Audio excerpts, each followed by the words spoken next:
पिशावर में सियासी सरगर्मियां अरूज पर पहुंच गई।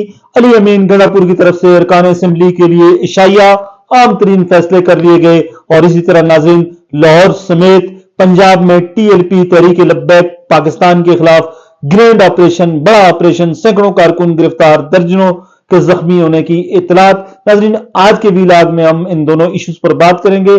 अगर हमारा वीलाग, हमारी वीडियो आपको अच्छी लगे तो चैनल को जरूर सब्सक्राइब करें, वीडियो को शेयर करना ना भूलिएगा।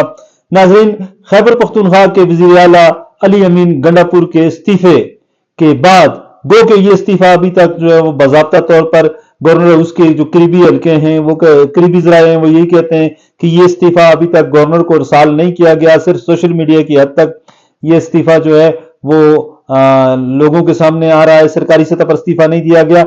लेकिन इमरान खान के हुक्म के बाद, उनके आर्डर के बाद अली अमीन खान गंडापुर ने वजारत आला छोड़ने का ऐलान किया। तो इस वक्त जो पिशावर है वो सियासी सरगर्मियों का मरकज बन चुका है। मौलाना फजल रहमान पिशावर में मौजूद हैं, नून लीग के कायदीन पिशावर में, पाकिस्तान तहरीक इंसाफ की जो क्यादत है वो पिशावर में मौजूद है, पीपल्स पार्टी के लोग पिशावर में मौजूद हैं, और इंतहाई खास आम तरीन जो लोग हैं वो पिशावर में मौजूद हैं। और वो इस जोड़ तोड़ में लगे हुए हैं कि नया वज़ीर आला कौन होगा।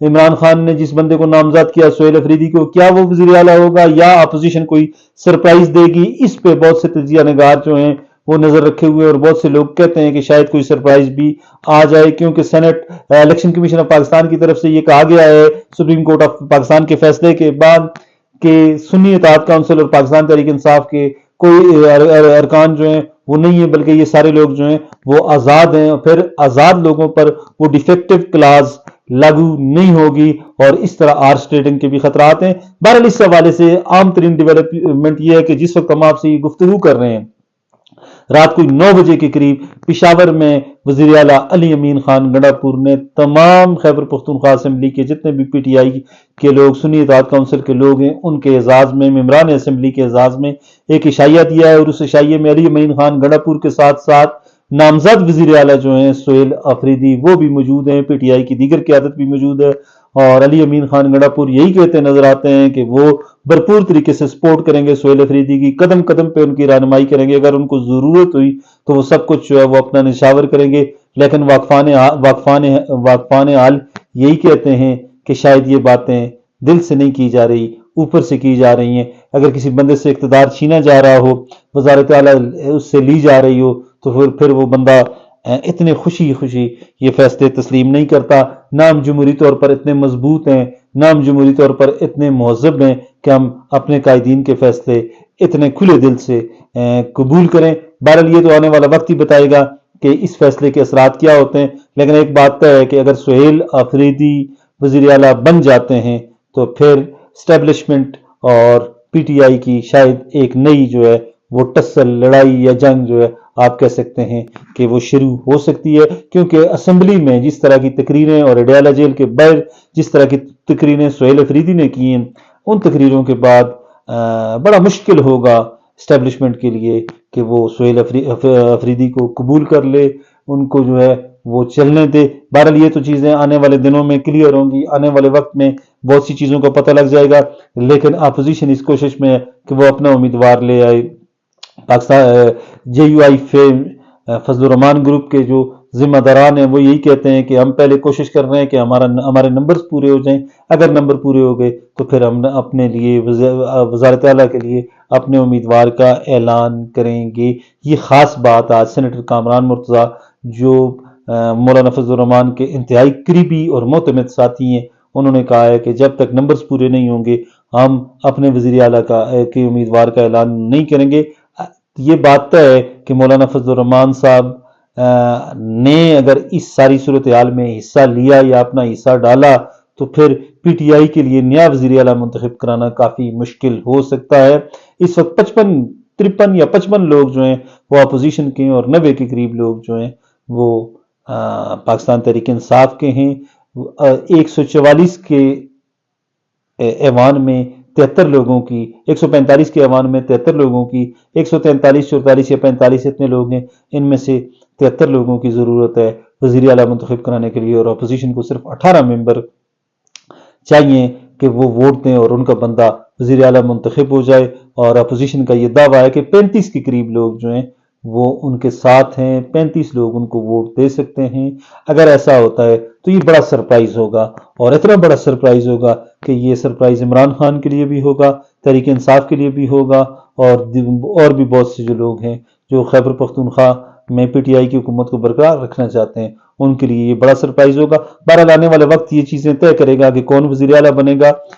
لیکن سہیل افریدی کے حوالے سے کل بھی ہم نے اپنے ویلاگ میں کہا تھا کہ یہ عمران خان نے ایک بڑا سیاسی جوا کھیلا ہے، اور وہ تمام رابطے جو اسٹیبلشمنٹ اور عمران خان کے درمیان ہو سکتے تھے، ہوئے ہیں یا ہونے والے تھے، ان کے لیے جو رابطہ کار تھا یا جو پل تھا، وہ پل عمران خان نے خود اپنے ہاتھوں سے، وہ سڑک، وہ جگہ جو ہے وہ خود اپنے ہاتھوں سے وہ پل ختم کر دیا۔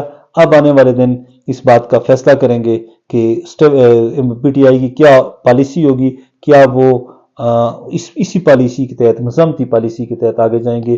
ویسے بھی سہیل افریدی کے متعلق کہا جاتا ہے کہ یہ مراد سعید کے قریبی ہیں، قریبی دوست ہیں، قریبی ان کے ساتھی ہیں، اور یہ تھوڑے سے نہیں بلکہ بہت زیادہ ہارڈ لائنر ہیں، اور اس وقت اگر کوئی ہارڈ لائنر ہوگا یا کوئی اس طرح کی پالیسی بناتا ہے کوئی، یا اگر کوئی اس طرح کا بندہ اقتدار میں آتا ہے تو ڈیفینیٹلی اس کا نقصان عمران خان کو ہو سکتا ہے، پی ٹی آئی کو اس کا نقصان ہوگا۔ بہرحال آنے والے چند دنوں میں چیزیں کلیئر ہو جائیں گی، اور اگر سہیل افریدی وزیر اعلیٰ بنتے ہیں، 35-36 سال ان کی عمر ہے، نوجوان ہیں، تو بسا اوقات نوجوان جو ہیں وہ ڈوبتی ناؤ کو بھی کنارے پر لے جاتے ہیں۔ فیصلہ آنے والا وقت کرے گا۔ اور ناظرین، دوسرا اہم ترین ایشو جو ہے وہ تحریک لبیک پاکستان کے حوالے سے ہے۔ تحریک لبیک پاکستان کے خلاف پنجاب کے مختلف شہروں میں گرینڈ آپریشن شروع کیا گیا ہے۔ سینکڑوں ان کے کارکن جو ہیں وہ گرفتار کیے گئے ہیں۔ لاہور میں بہت سی گرفتاریوں کے اطلاعات ہیں، پنجاب کے دیگر جو اضلاع ہیں وہاں سے بھی گرفتاریوں کے اطلاعات آ رہی ہیں۔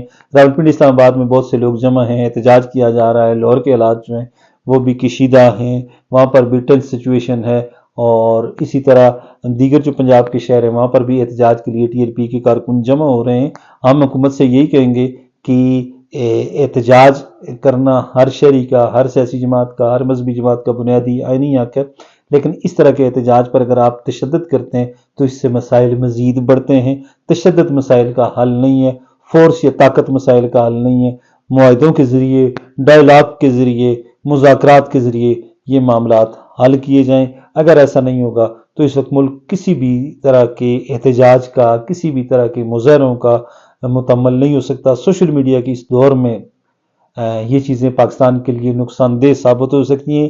ایک طرف ہمارا ازلی دشمن ہمیں للکار رہا ہے، بھارت جو ہے وہ آئے روز ہمیں للکارتا ہے، اس کے وزیر دفاع، آرمی چیف، ایئر چیف جو ہیں وہ پاکستان کو للکار رہے ہیں، اور پاکستان پر حملہ کرنے کی دھمکیاں دے رہے ہیں، پاکستان کو نیست و نابود کرنے کی دھمکیاں دے رہے ہیں، پاکستان کا جغرافیہ تبدیل کرنے کی دھمکیاں دے رہے ہیں۔ اور دوسری طرف ہم اگر اپنے اندرونی اور فروئی اختلافات میں لگ گئے تو اس کا ڈائریکٹ فائدہ جو ہے وہ ہندوستان کو ہوگا، بھارت کو ہوگا۔ چند روز قبل کشمیر میں جو احتجاج ہوا، آزاد کشمیر میں، اس احتجاج کی سنگل فوٹیجز جو ہیں وہ انہوں نے چلائیں، اور اتنا پاکستان کے خلاف پروپیگنڈا کیا، یقین کریں کہ ہمارا دل آج تک خون کے آنسو رو رہا ہے۔ کشمیری اور پاکستانی بھائی ہیں، لیکن وہ شوکت میر جس طرح ہمارا پرچم اس پاکستان کا یا کوئی دیگر جو رہنما ہیں وہ اٹھا رہے ہیں تو اس کا حوالہ دے رہے ہیں انڈینز کے، جی دیکھیں انہوں نے پاکستان کے پرچم کو اس طرح پھینک دیا، یہ کر دیا، وہ کر دیا، پاکستان کے پرچم کی توہین کر دی۔ تو یہ چیزیں جو ہیں یہ پاکستان کے خلاف جا رہی ہیں۔ ہمیں بطور قوم سوچنا ہوگا، حکومت کو بھی سنجیدگی کا مظاہرہ کرنا ہوگا، اور بطور قوم ہمیں بھی یہ سوچنا ہوگا کہ یہ وقت مطالبات منوانے کا نہیں ہے، یہ وقت احتجاج کرنے کا نہیں ہے، بلکہ یہ وقت بنیان المرصوص یعنی سیسا پلائی دیوار بن کر دشمن کے خلاف کھڑا ہونے کا ہے۔ ہماری ویڈیو کو ضرور شیئر کیا کریں، چینل کو سبسکرائب کریں۔ خوش رہیں، آباد رہیں، اللہ حافظ۔